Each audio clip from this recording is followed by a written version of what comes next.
morning, everybody. Oh, how are you doing today? I hope you're well. By heck, it's parky out. I tell you what, why don't you all come in your shed with me where it's maybe a degree warmer? Ooh, come on, come and budge up on the daybed with me. It's definitely winter. It's about 2 degrees centigrade out there. So looking for my thermometer so I can translate. Where is that? So it's about, I think that's about 36, 37 degrees Fahrenheit. Anyway, it's chilly. So, oh no, I'll talk about that another time. I thought what we'd do today, this was prompted by Daisy. Hi Daisy, from a comment the other day. And I thought, yes, okay, let's do this, because I know I've got quite a few new viewers recently who won't have seen it before. My voice is bouncing back at me because I've actually closed the door in the hopes that some of my body heat that I'm generating will take the edge off this cold air. Yes, so I thought today I'd give you a little tour of the shed. My little home from home. So, going right back to basics, on my site, for every plot, a space is allocated around the perimeter for either a shed or a greenhouse. So, when you see me in my garden, and then when you see my table outside of the shed, that immediate plot that you see me next to isn't my plot. My plot's a little further up. We're going to cover that in another video, probably into February on a warmer day. So we're all allocated this space around the perimeter, and by keeping all the sheds, greenhouses, etc. to the perimeter, it means that there are no shade problems on plots. If this was built somewhere in the middle of my plot, I could inadvertently cast shade onto a neighbour's plot, and that wouldn't be fair. So they're all around the edges. When I got my plot, I inherited a shed on this footprint, actually a little bit further forward, but it was rotten. I mean, it was pretty much beyond rotten. It did for now. I did some patching up, patched the roof, etc, etc, but I mean, honestly, it was falling down. Where I had things, where I had shelves and things hanging on the walls, eventually they fell off, not because of my shelves, but because of the wood they were into. So it got to the stage where it was beyond saving. So I had then the wonderful joy of the decision process of what to buy to replace it. Now, at that time, I was still working. I was nursing, so I did have money, and it was around about that same time that I got a tax refund for 500 quid. Yay! So I decided to go for this model of shed, which actually it wasn't being sold as a shed, but as a summer house. So I think one of the things I love about this shed is the windows all across the front. I knew when I was looking for a new shed, just to say very quickly, the decision between shed versus greenhouse, I wanted a shed because a couple of reasons. One, I wanted somewhere to come to shelter if there was a passing rain shower, just to take a rest during the day in the shade if I was working all day in the summer, that sort of thing. So yeah, a shed over a greenhouse, plus storing all my pots and the plethora of stuff we all have for our gardening. I have nowhere at home to store things. I live in a very small home. Plus, I don't live terribly close to the allotment. I don't drive. So yeah, I knew that I wanted somewhere that I could store stuff so I didn't have to take things backwards and forwards to home, and then where would I put it at home, etc. So yeah, a shed was a no-brainer for me. And in choosing this one with the windows and sort of thinking about the new shed, so way before I got the shed, I'd started to design the fit out inside, because I knew that it has to be a working shed. That's primarily its purpose, is all to do with the garden, whether I'm storing things or working in here, etc. But I also wanted it to be lovely. I wanted it to be a bit of a home from home, because I spend hours down here, and I don't have a garden at home. I don't have any outside space at home. So I also knew that whatever I built here, I wanted it to be a place where I could entertain my friends. You know, when my sister came down, not last summer, summer before. Nothing happened last year in terms of visits. Yeah, it's just a really nice place for me to be able to bring friends in the summer, to be able to entertain, have a picnic, have a meal, just kick back. So I wanted it to be lovely for that reason. So yes, so I plumped for a shed with a summer house with the windows across the front, so that I could be in here, I could close the door if I wanted, I'd have light to work by. And just to say, I'll show you more of the fit out in a second. This window behind me, someone once said to me I need to clean it. No, it's like a frosted window. That came out of a skip. So this shed didn't have a window here, but I knew I wanted to put in another window. I want as much light as possible. So this is an old bathroom window that I pulled out of a skip quite some time before I got the new shed, actually. I'd stashed it for ages, and it was such a perfect little fit in here. Brilliant. So yes, so I decided on this shed. The next thing, so before I actually did decide on this shed, I looked at the footprint that I've got in terms of we need to leave space between each shed, so that all the sheds on site, we can access all the way around them for maintenance, painting, what have you, which I have to do this summer. So I measured all that out and worked out what was the maximum size I could go for, which I worked out. And then another stroke of luck before I started to build this one. The base that I've put it on, the old shed was too far forward, it was too far into the plot, so this one had to be built further back.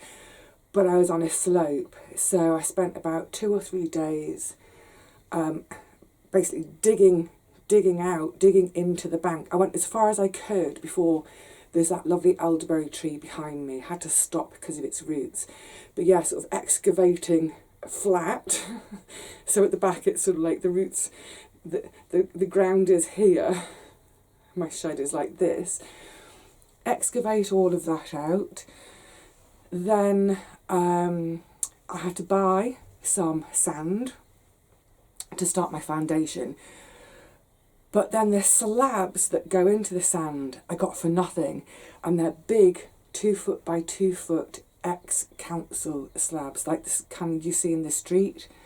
They'd been taken up, they had been resting against someone's front wall with a "take me" sign for months and months and months, and I finally managed to get hold of the owners to say, actually, can I take them? Needless to say, I needed the help of a friend and a car. But that's great, so I was able to make a really good, solid base for this new shed, because I don't want to be doing it again in a hurry. Base was built, right, time to pick the shed. So I had this £500 tax rebate, and I was thinking I don't want to spend all £500 on the shed, because I would like to have a bit of money left over for either a day out or what, you know, something else, whatever. And amazingly, because it was right towards the end of August, I think, was it 2016, I think? Because it was right towards the end of August, the company that I got this from had a sale on. If I'd been buying at Easter, which is in the UK, traditionally that's when the garden centres go mad trying to make us buy stuff, including sheds. So this is a note for anyone else who's hoping to buy a shed. You might get it cheaper right now than if you wait until Easter. Of course, January sales as well. So this should have cost 750 quid. Would it have been worth 750 quid? I don't know, you know, it's just some bits of wood, isn't it? Anyway, I didn't pay 750. I got it on sale and I think it was 450. So it was a big investment, and undoubtedly I wouldn't be able to spend that sort of money these days, but I'm really, really glad I did, because, like I said, I spend a huge amount of time here. It's my home from home. I love it. So, just before I start showing you everything, one of the other things, as well as wanting windows across the front, I wanted that light, as well as wanting to put an extra window in. The other thing I did, very simply, was I painted the whole thing white. And I remember at the time, quite a lot of people remarked on it, of like, oh, I would have never have thought of doing that. My thinking behind it was, well, it was twofold. One, it was about making it bright, and again, it's back to that thing of, I want it to be lovely in here, I want it to feel homely, and I don't want to feel like I'm sitting in a wooden box. I don't want to feel like I'm inside a shed. I want to feel like I'm inside another room at home, almost. So that was one part of the thinking, but the other thing was, well, my idea had been make it so bright in here with all the windows and the white paint that actually I could possibly start seeds in here. I haven't done that in the end, because at that time of year in the spring when I want to start things, the light moves around. There's just not enough light in here. But never mind, I love having it bright and white anyway. Also, size-wise, I get asked about this. I had to write this down because it's funny, I'm in meters and centimetres a lot of the time. Occasionally, if I'm talking about my height, I'm in feet and inches. This is a 2 metre, so it's 2 metres along the length of my potting bench and my daybed by 1.8 metres wide. In feet and inches, that is 6'6" this way, and just a little bit over 5'10" across ways. Now I particularly, and that doesn't include the little bit of, the other thing that I wanted with this shed is I've got that little bit of veranda outside. I've got that bit of overhang which sticks out. It's probably about another 1.5 feet. I wanted that on purpose because I wanted to be able to be here if it's a rainy day, to still be able to have the door open so I can smell the freshness, but without the rain necessarily pelting into the shed. And that works a treat. The reason I wanted it to be 2 metres this way, I knew this way before I even bought it or started choosing. I knew that I wanted to have a daybed in here. I wanted to have somewhere that I can lie down and have a little snooze on a summer's afternoon. And being best part of 6 foot myself, I knew that it needed to be at least 6 foot long. I'm not daft, you know. Right, I think I need to get moving and show you around and show you all the little features I've put in here. So also just to say, of course, it was a total shell. There was absolutely nothing in here. So everything that's in here, it's really highly fitted, as in it's to the nth degree, in order for me to cram all my bits and pieces in here, but still have space for my bed. My bed's the most important thing. Yeah, let me show you around because sitting still, I'm getting cold. Let's start on the other side first. So there were 2 things I knew when I bought the shed and when I was getting ready to fit it out. I put my specs on to see and they're steaming up. I knew that I wanted, and you're on this now, I wanted my daybed with storage underneath, and I also wanted a potting bench or somewhere just to, I don't do a whole lot of potting here, I try and do it outside, I make the most of the outside whenever I can, But for days, rainy days, whatever it is, I knew that I wanted a bench to work on. And because I'm a bit tall, I purposely built it. It's quite a bit taller than a table would be, if you were sitting down at a table. In my old shed, I did used to have a table, but I always felt that kind of bend as I was trying to do things.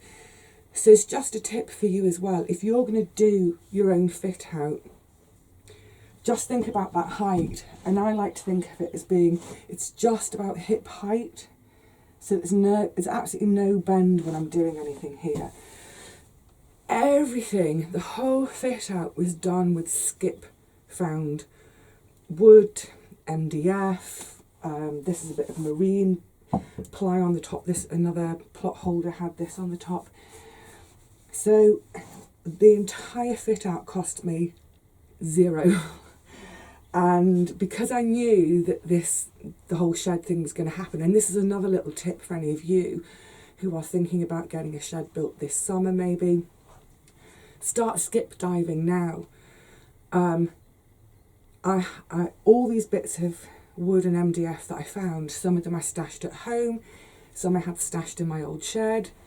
I think some I had stashed in my cold frame. I had bits of wood everywhere, but yay, it was worth it.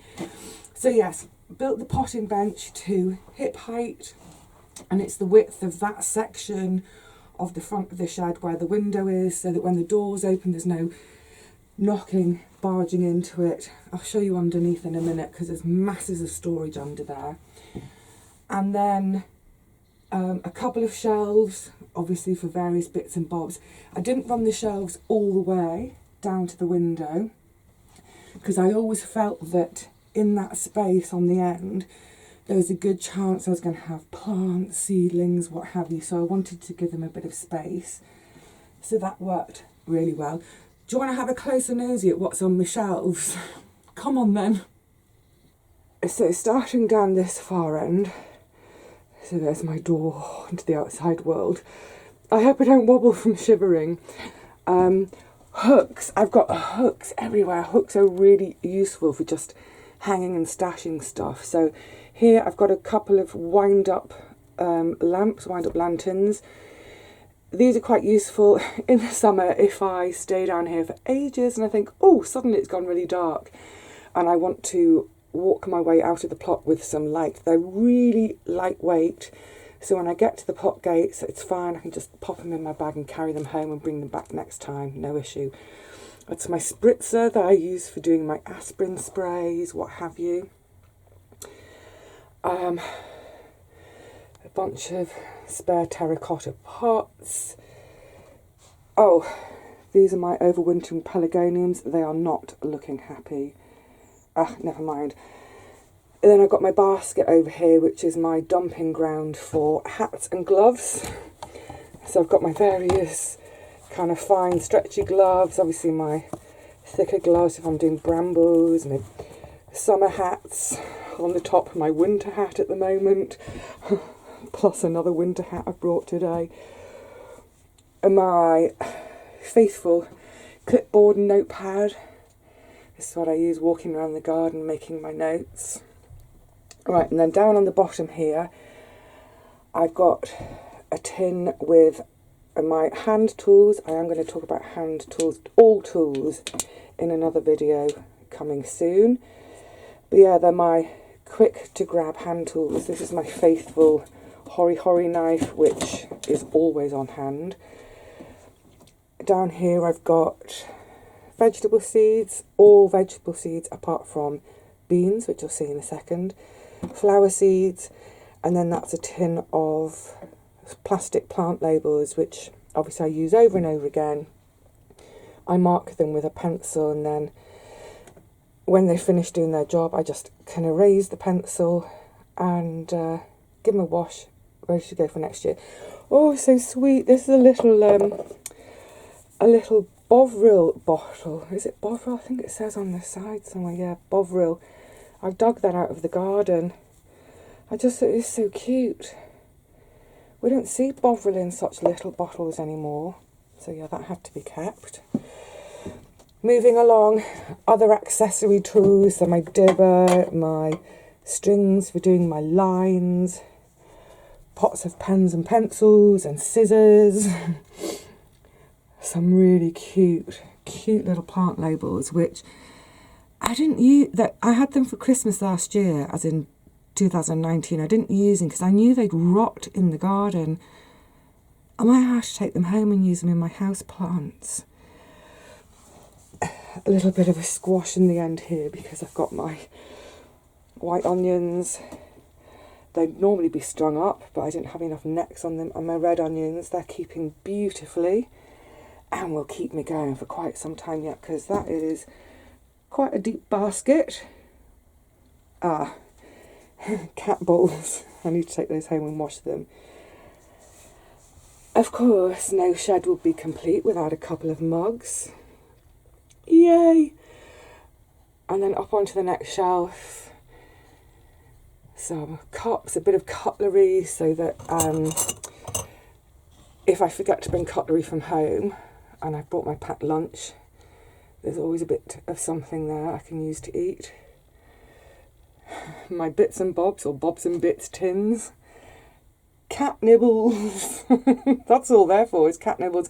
And something we've all become very familiar with, haven't we, in the last year or so. Hand sanitizer, which I never used to bother with.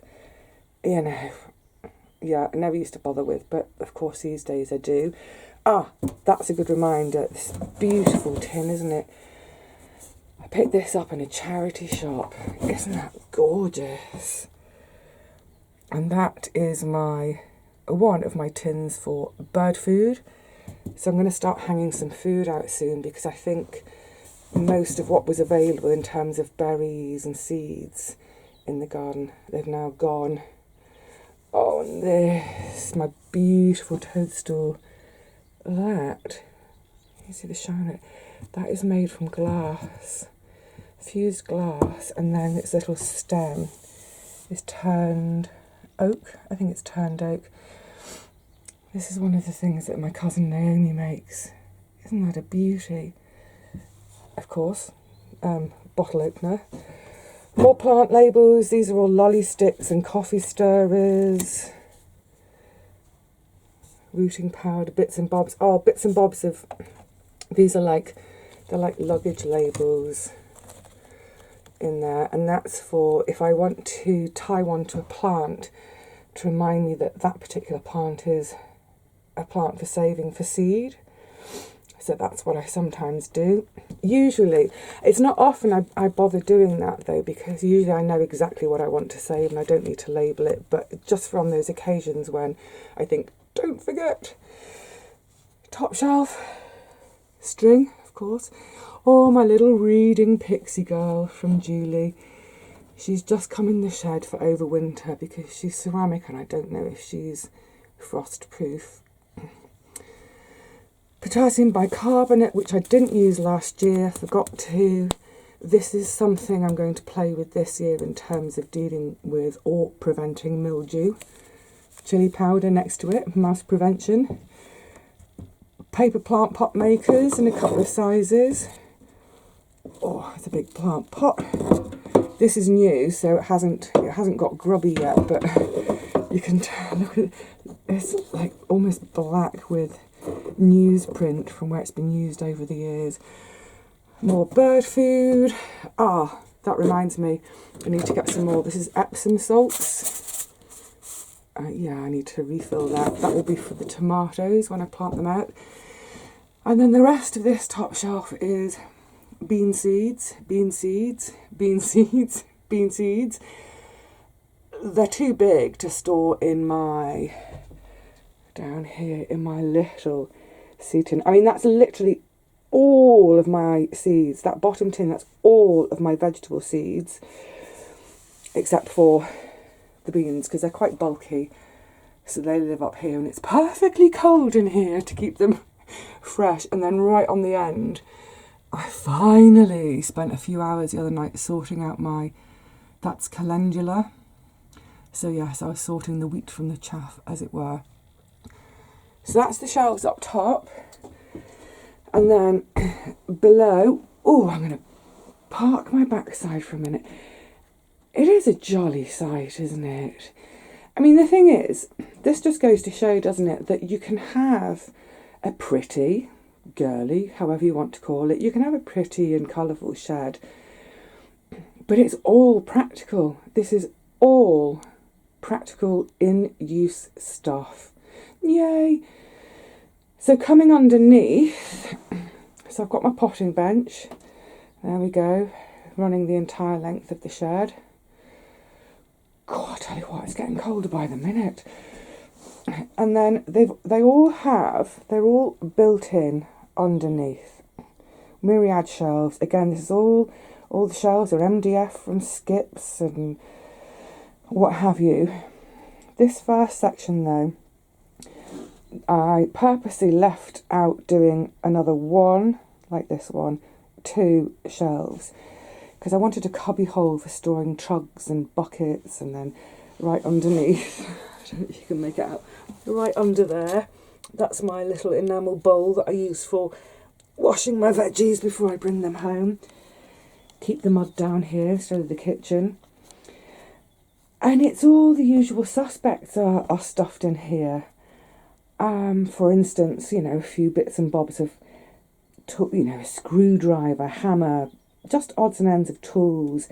There's a box there that's got all my clips, my bulldog clips, and my sort of tent peg type things for holding down Enviromesh, paper bags. Oh, underneath that basket, that's my garlic. I need to take some home today. Don't let me forget. Paper bags for drying harvests. Hessian sacks for drying harvests. Oh, kitchen-y eating stuff, first aid stuff next to it. Basket with all my snip type stuff. Oh, and my hacksaw. Oh, I wondered where my hacksaw was. It's in there. Good. So yeah, all the kind of stuff that I think most of us have kicking around the shed, but just all sort of kept organised and tidy in the baskets. And then this whole section over here is all my sort of pots, it's all my propagation. So it's gravel trays. Oh, should I move that out of the way a second? Yeah, gravel trays, seed trays, pots and pots. Oh, spare tool, pots and pots. Propagator lids. These propagator lids will be coming home soon for starting stuff indoors in February. I have to put you down for a moment because my hand is so cold, it's just cramped up. Hang on. Well, that was weird. My hand just completely seized up. Okay, coming around. So I've got my kneeling stool. Although I don't use it for kneeling, I use it for sitting because kneeling hurts too much. Bin for odds and sods of rubbish that I gather there to take home. That's like rubbish as in stuff to take home for recycling, so tins, bottles, there's sometimes a few of those in the summer, etc. Obviously a stash of blankets. I always keep a stash of blankets here because especially in the summer when the sun goes down and you're chatting away, you don't want to go home because you're cold.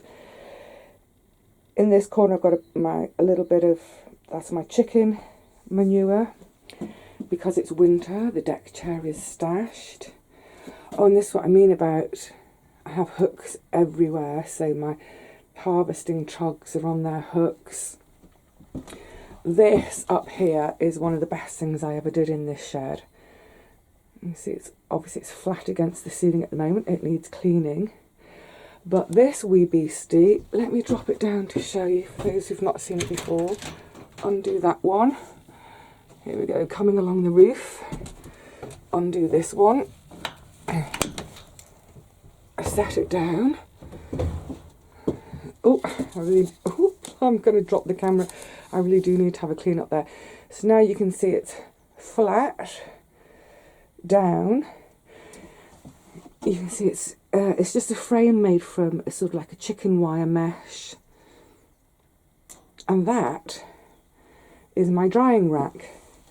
So that when I harvest my onions, for example, the onions, they go on the top with their foliage pulled through, dangling through. I can spread out beans up there for drying. Oh, myriad uses. All through the late summer, early autumn, I had bags and bags of lavender drying, hanging from it. It really is so useful, and like I say, it's one of the best things I did in the shed. Dead simple. Wooden frame, the meshes spread out over it and nailed down, and then just 1, 2, whoops, where are we? 3 hinges. And again, all of this is built from scrap. The hinges came from, I think it was, hold on, let's just pop that back in there. Yeah, the hinges came from a door in a skip. I didn't need the door, but I got my screwdriver out and had the hinges away. The little bolts up into the ceiling I had at home anyway. So yeah, brilliant. A free vegetable drying rack. And the reason I've put it on the hinges is because when it's not in use, I like to just have it folded up out of the way, just to give myself a bit more headroom in here, because when it comes down flat, that's at about 5'3" and 5'10", whack.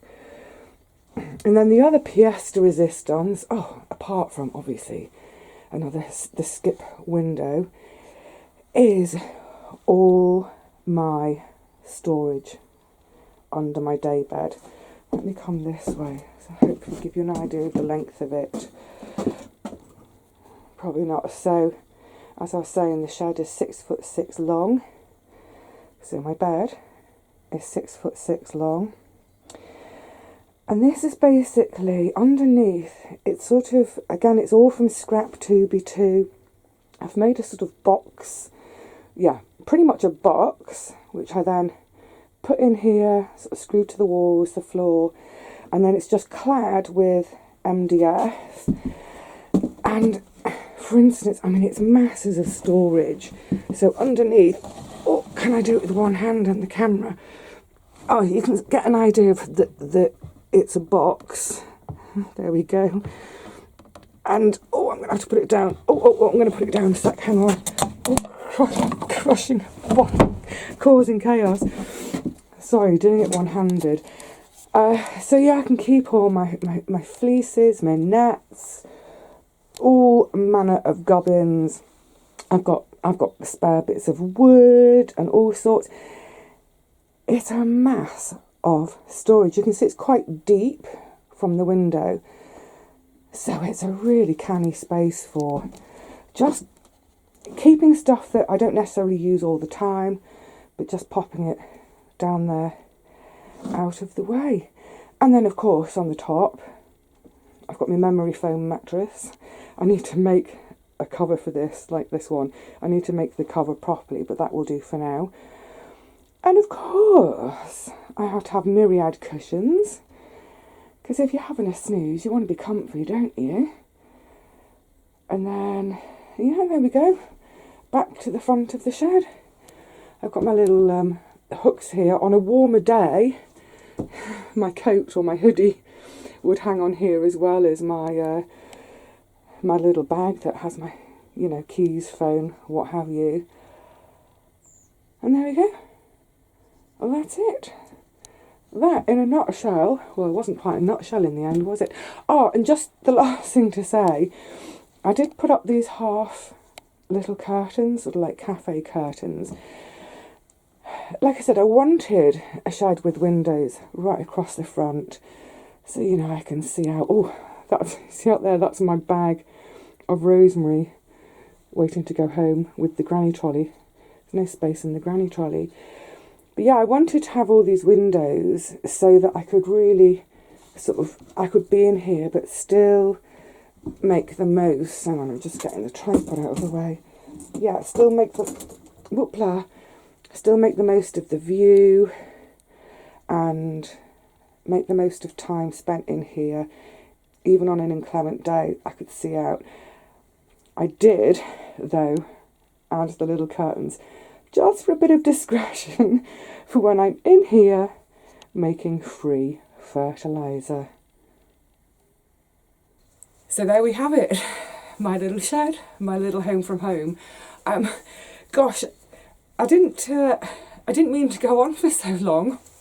That was much longer than I anticipated. However, I hope, well, firstly, I hope you've enjoyed having a nosy round, because I know some of you are probably like me. We like having a nosy inside other people's homes, sheds, etc.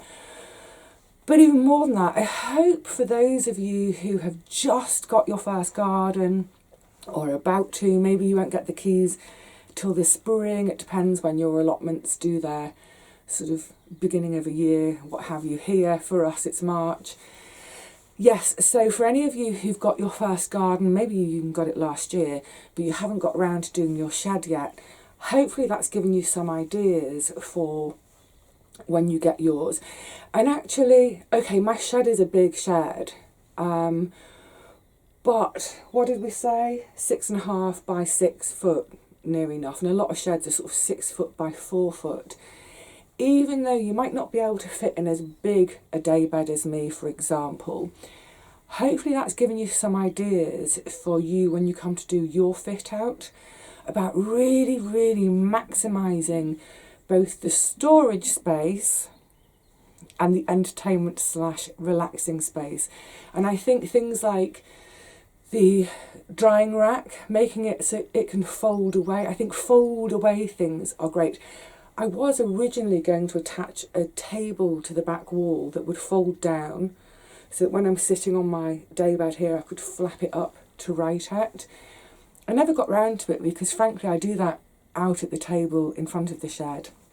But yeah, any of you who've ever done, say, any caravanning or motorhoming or canal boating, all of those things, think about how those spaces are fitted out to really maximise, like I said, both the storage and the enjoyment of being in the space. Think about painting the inside a different colour. Don't just stick with that kind of orange wood that most sheds seem to be made from. Think about bunging in an extra window. Yeah, so I'm going to shut up now because I've been going on for ages. But like I said, I hope that's given you some ideas when you come to do the fit out of your shed. And I look forward maybe even to seeing some pictures on my Facebook page as we get into the summer and as you get underway with your builds. Have fun, get creative, make it your own home from home. Right, I need to run on the spot for 5 minutes to warm up again. So I'm going to say cheerio. I'll see you all again really soon, I hope. But in the meantime, yeah, keep moving, stay warm, stay well, look after yourselves. Bye for now.